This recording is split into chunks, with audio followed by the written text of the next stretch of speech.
যেহেতু জনগণের রায়কে সম্মান করা হচ্ছে না, তার প্রতিবাদে আমরা ওয়াকআউট করছি। ধন্যবাদ মাননীয় স্পিকার। এই বিষয়টা সংসদের প্রথম অধিবেশন থেকেই চলে আসছে এবং আজকে যে প্রস্তাব উপস্থাপন করা হয়েছে এটি প্রথম অধিবেশনেই মাননীয় স্বরাষ্ট্রমন্ত্রী উপস্থাপন করেছিলেন। সেই দিনই আমরা আমাদের অবস্থান স্পষ্ট ব্যক্ত করেছি। এরপরে এটা সঠিক যে কয়েক দফায় মাননীয় চিফ হুইপ স্বরাষ্ট্রমন্ত্রী মহোদয় আমাদের সাথে যোগাযোগ করেছেন, বসেছেন। আমরা আমাদের অবস্থান স্পষ্ট করেছি। আমরা কখনো বলি নাই যে আমরা নাম দেব সদস্যদের। আমরা কনসেপচুয়ালি এটাকে অ্যাকসেপ্ট করি নাই। আমরা বলেছি আমরা জাতির কাছে ওয়াদাবদ্ধ, যেমন ওয়াদাবদ্ধ ছিল বর্তমান সরকারি দল।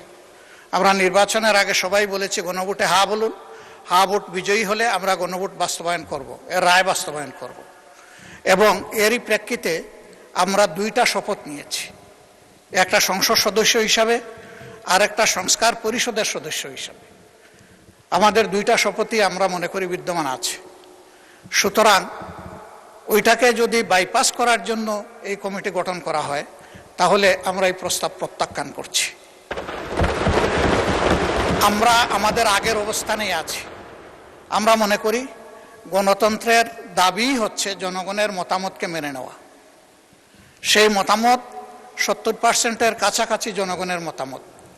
এই মতামত যদি এইভাবে 68.6%, এই মতামত যদি এইভাবে অবলীলায় শেষ হয়ে যায় তাহলে ভবিষ্যতে গণতান্ত্রিক এই পদ্ধতির উপর জনগণ আস্থা হারাবে না, শুধু বিদ্রোহী হয়ে উঠবে। আমরা মনে করি যে জনগণের এই অভিপ্রায় মতামতকে কোনোভাবেই অগ্রাহ্য অপমান করা উচিত হবে না।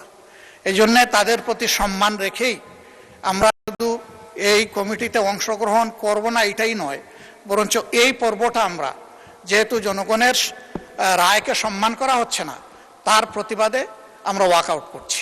ধন্যবাদ মাননীয় স্পিকার। মাননীয় বিরোধী দলীয় নেতা একটু যদি শুনতেন হয়তোবা কিছু আশার আলো আসতে পারে, জানি না আমি কিছু। আচ্ছা।